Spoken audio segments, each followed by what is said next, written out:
नमस्कार साथियों, बीए द्वितीय वर्ष हिंदी साहित्य क्लास में आपका स्वागत है। हम रीतिकाल के बारे में पढ़ रहे थे। रीतिकाल का वर्गीकरण अपन ने पढ़ा और रीतिकाल के प्रमुख कवियों की जानकारी अपन पढ़ रहे थे। इनमें अपन ने केशव दास के बारे में जानकारी प्राप्त की, कवि बिहारी के बारे में जानकारी प्राप्त की, भूषण के बारे में जानकारी प्राप्त की, घनानंद के बारे में हम पढ़ रहे थे। घनानंद प्रेम की पीर के कवि थे, ये अपन ने जाना। घनानंद जी का जन्म 1689 में, मृत्यु 1739 में हुई। रीतिकाल के रीतिमुक्त श्रृंगारी कवि और रीतिमुक्त कवियों में सर्वश्रेष्ठ कवि के रूप में कवि घनानंद का नाम लिया जाता है। दिल्ली बादशाह मोहम्मद शाह के मीर मुंशी कवि घनानंद थे, ये बात अपन ने जानी। और ये सुजान नामक वेश्या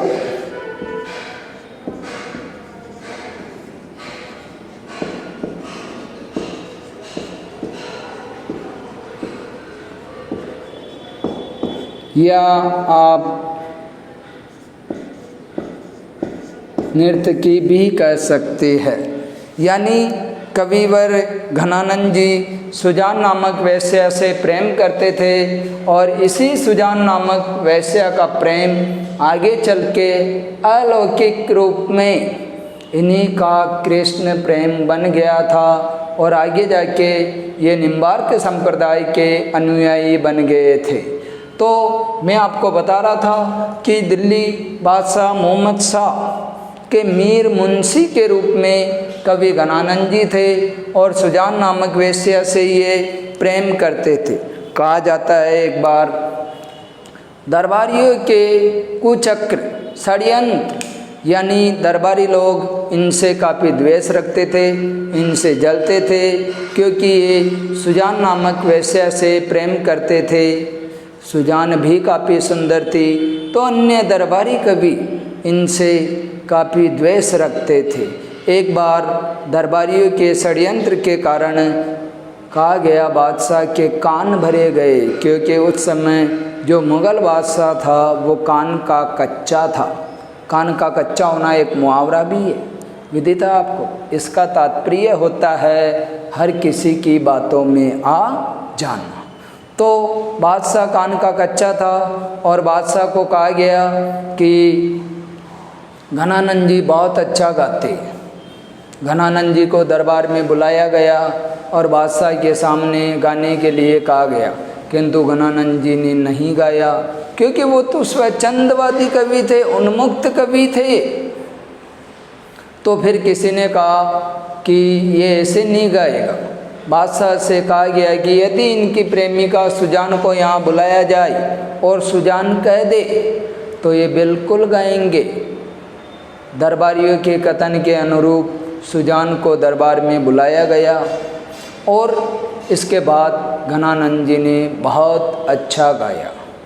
कहा जाता है घनानंद जी ने बहुत अच्छा तो गाया, किंतु दरबारियों के षड्यंत्र के कारण, कुचक्र के कारण वो बादशाह की तरफ पीट करके उन्होंने गाना गाया था, तो इससे बादशाह काफ़ी नाराज़ हो गए थे।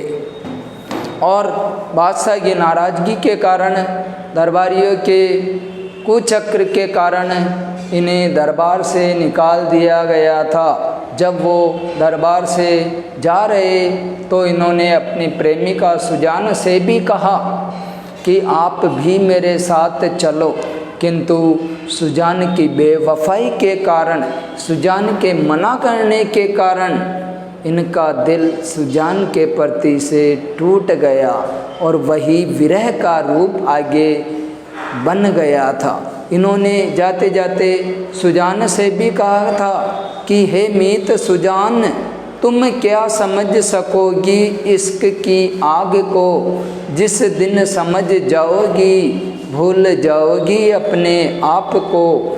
ऐसा कहने के बाद वो दरबार छोड़ के चले गए और निम्बार्क संप्रदाय के अनुयायी ये बन गए थे। यानी ये बाद में निम्बार्क संप्रदाय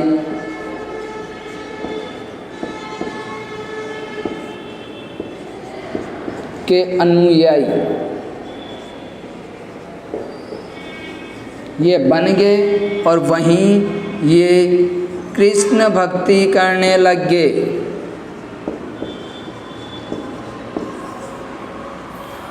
सुजान के प्रेम में ही ने कृष्ण भक्ति की वीरानुभूति रही और इन्होंने जो भी रचनाएं की उनमें सुजान का नाम अवश्य है।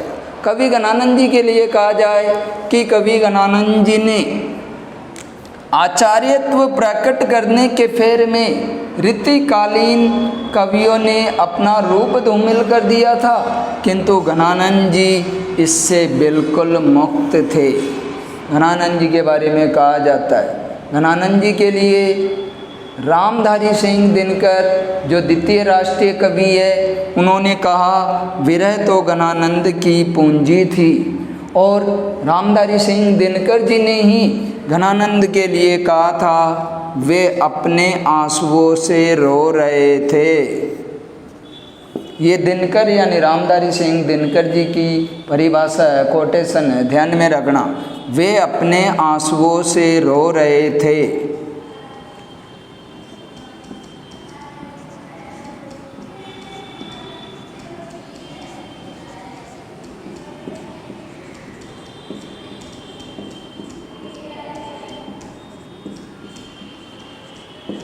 किराए के आंसू से नहीं।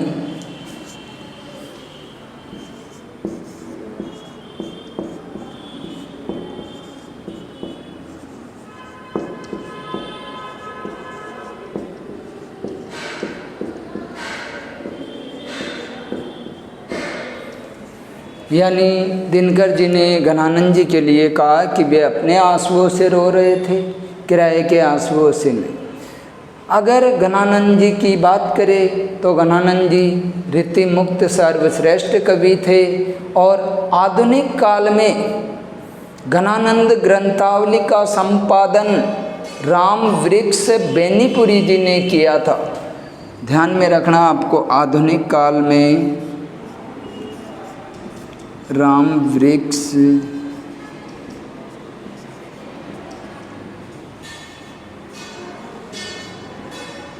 बेनीपुरी आधुनिक काल में गणानंद ग्रंथावली लिखी थी।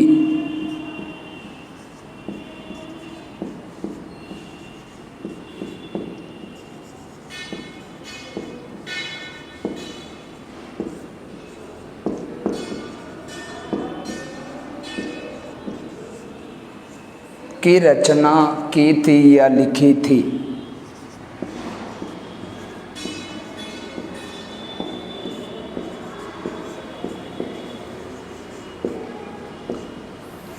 यानी गणानंद जी के ऊपर जो ग्रंथावली लिखी थी आधुनिक काल में राम वृक्ष बेनीपुरी जी ने लिखी थी। अब इसके अतिरिक्त गणानंद जी के बारे में कहे तो गणानंद जी की रचनाओं की हम बात करें तो गणानंद जी की रचनाएं सुजान सागर, सुजान हित, प्रेम लता, इश्क लता, ये गणानंद जी की रचनाएं। आपको ये भी मैं नोट करवा देता हूँ, ध्यान में रखना, पहले इन्हें उतार लेना।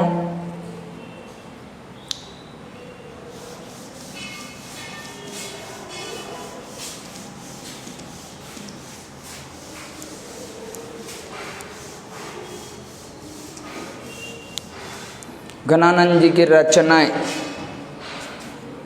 यानी इनके द्वारा रचित काव्य कृतियाँ कहो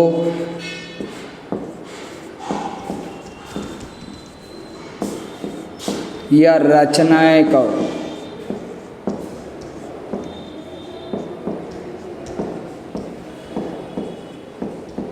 सुजान सागर,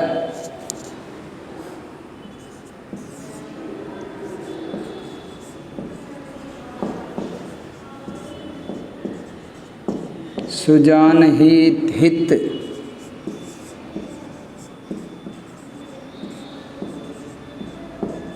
प्रेम लता,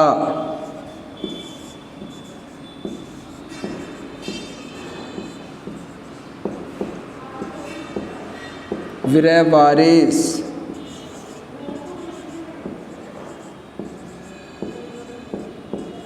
इश्क लता, ये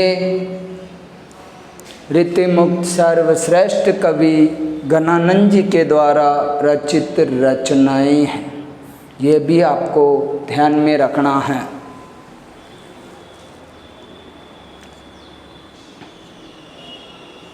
अब घनानंद जी के लिए हजारी प्रसाद द्विवेदी जी ने भी कहा है कि स्वच्छंद काव्य धारा में कल्पना का समावेश होता है। हजारी प्रसाद द्विवेदी जी ने स्वच्छंद काव्य धारा के लिए कहा है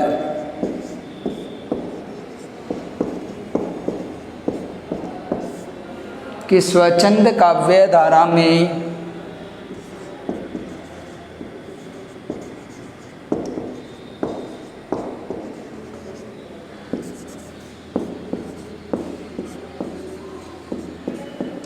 कल्पना का समावेश होता है।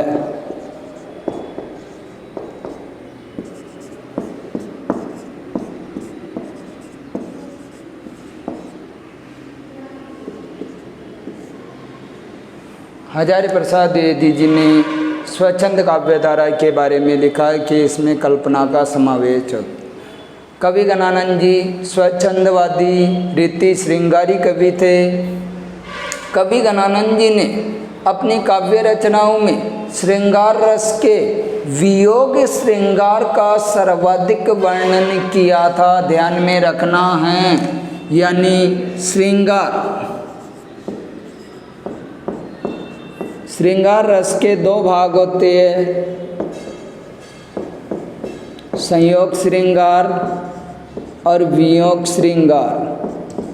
और घनानंद जी ने वियोग श्रृंगार का सर्वाधिक वर्णन किया था। इन्होंने अपनी रचनाओं में आगे चल के इसी सुजान के रूप सौंदर्य में श्री कृष्ण की रूप छवि को देख के इन्होंने जो रचनाएं की वो वियोग में इन्होंने काफ़ी कुछ लिखा था। इन्होंने वियोग में लिखा भी था कि तब तो हार पहाड़ सा लागत हो, अब मानो कि बीच में पहाड़ पर्यो।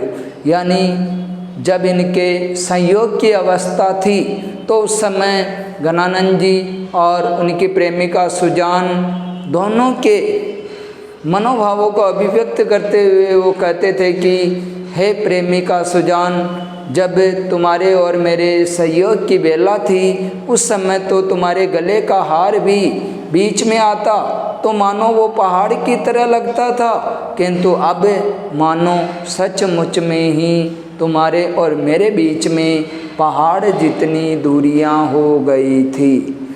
और इसके बाद अपन स्वच्छंदवादी कवियों की बात करें तो घनानंद जी के अतिरिक्त स्वच्छंदवादी कवियों की श्रेणी में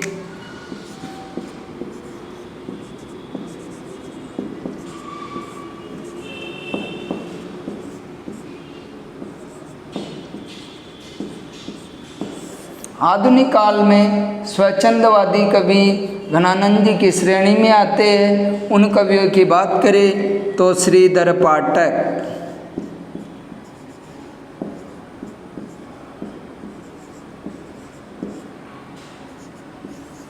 माखनलाल चतुर्वेदी,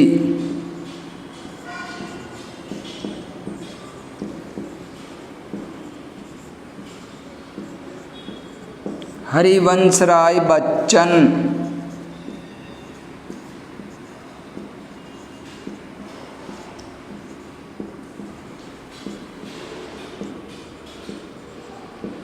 सुभद्रा कुमारी चौहान,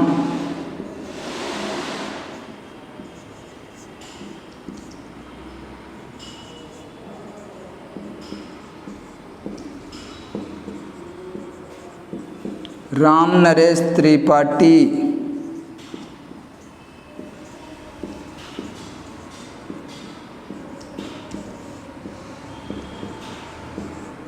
ये आधुनिक काल के स्वच्छंदवादी कवि है जो घनानंद जी की श्रेणी में आते हैं। ये अपन ने कवि घनानंद जी के बारे में पढ़ा। अब अगले रीतिकालीन कवि के रूप में कवि देव के बारे में अपन अध्ययन करते हैं।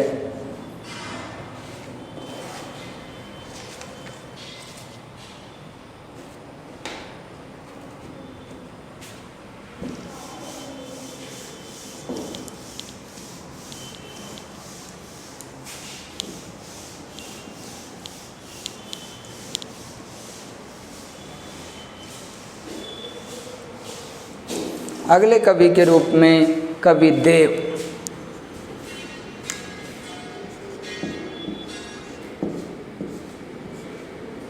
जो अपने 5वें नंबर के कवि आते, Keshav number 1, Bhushan number 2, Bihari number 3, Ghananand number 4 और कवि देव नंबर 5।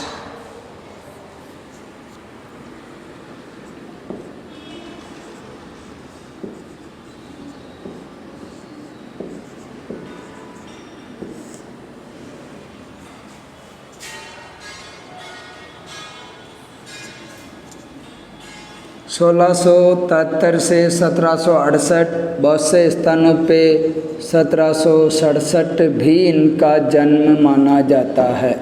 ये इटावा के रहने वाले थे। कवि देव रीतिकाल के रीतिबद्ध कवियों की श्रेणी में आते हैं, जो मैंने वर्गीकरण में आपको बताया, रीतिबद्ध, रीति सिद्ध, रीतिमुक्त। रीतिबद्ध कवियों की श्रेणी में कवि देव का नाम उच्च आदर्श के रूप में लिया जाता है। कवि देव के लिए कहा जाता है कि इन्हें इनके मनपसंद का आश्रयदाता राजाश्रय नहीं मिला था, तो कहा जाता है ये बार बार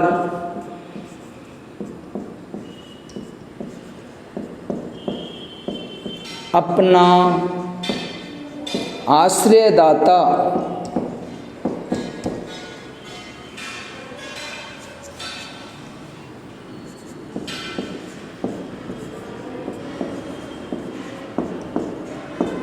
बदलते रहे थे। यानी कवि देव बार बार अपना आश्रयदाता बदलते रहते थे। कभी कहाँ, कभी भोग विलास के, कभी भवानी सिंह के, कभी किसके, यानी इनको इनकी रुचि के अनुरूप आश्रयदाता नहीं मिल पा रहा था। कवि देव के लिए कहा जाता है कि इन्होंने अपनी काव्य रचनाओं में ब्रज साहित्यिक भाषा का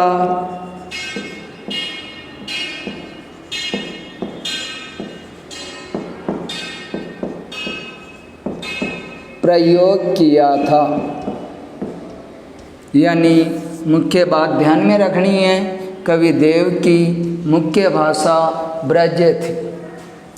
कवि देव और बिहारी की आधुनिक काल में अनेक विद्वानों के द्वारा आलोचना तुलना भी की जाती है, और इस विवाद, इस मत के मुख्य आलोचक के रूप में मिश्र बंधुओं को माना जाता है कि देव बड़े या बिहारी।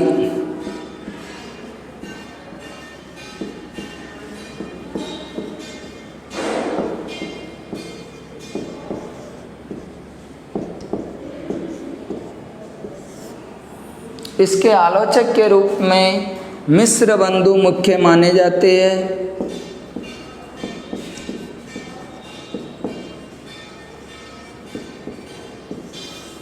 और इसके ऊपर काफ़ी पुस्तकें भी लिखी गई थी।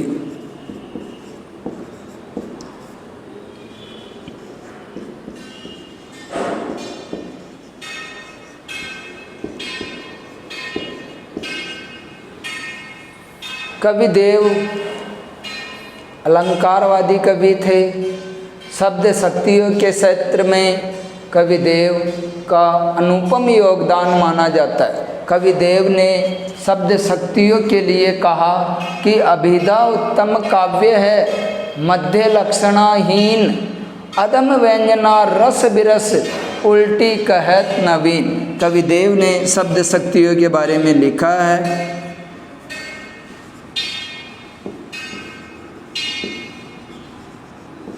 अभिधा उत्तम काव्य है।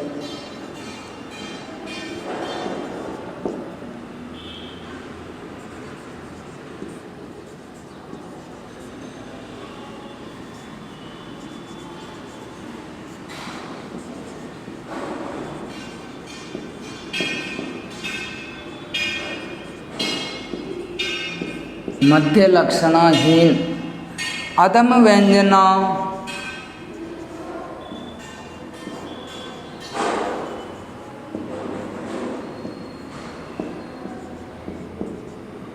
रस विरस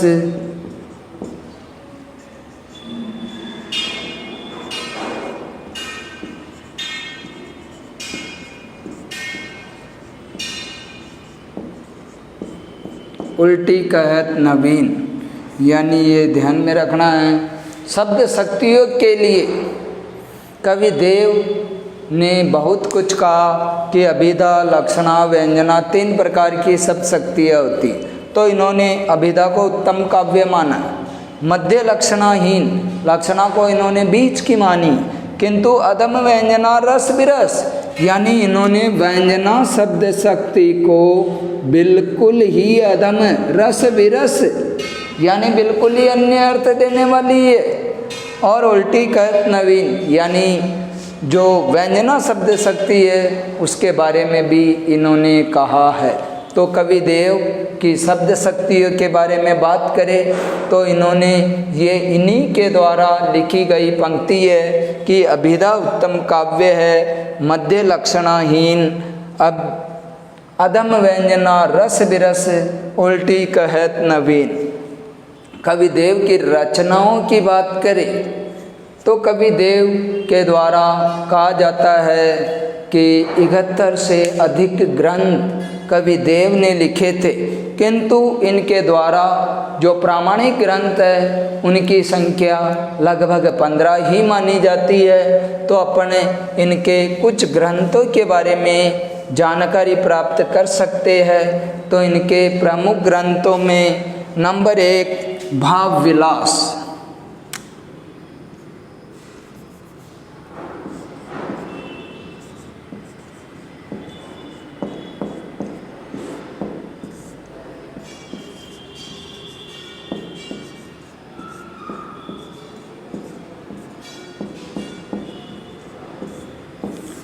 ये रचना इनके द्वारा औरंगजेब के पुत्र आजम शाह को लिख के सुनाई थी, और आजम शाह भी हिंदी प्रेमी था।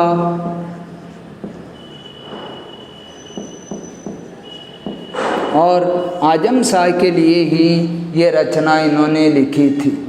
दूसरी रचना की बात करें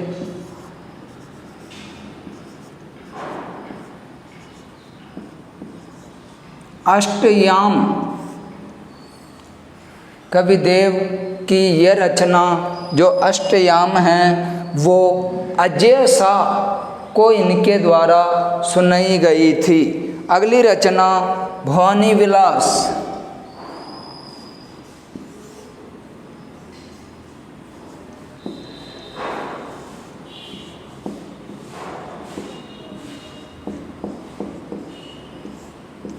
ये रचना इन्होंने जिनको सुनाते उन्हीं के नाम के ऊपर इन्होंने रचनाएं लिख दी, और भवानी विलास भवानी सिंह को सुनाई गई थी। अगली रचना की बात करें प्रेमचंद्रिका,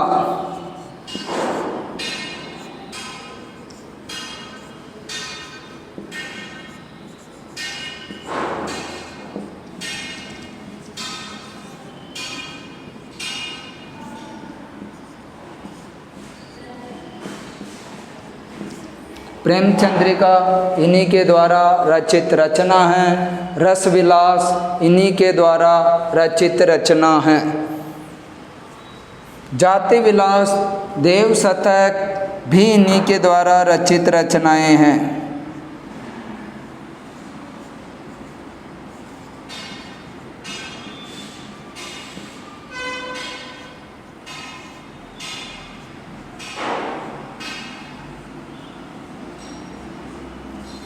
जाति विलास रचना में इन्होंने विविध जातियों की स्त्रियों का चरित्र चित्रण इसमें किया था।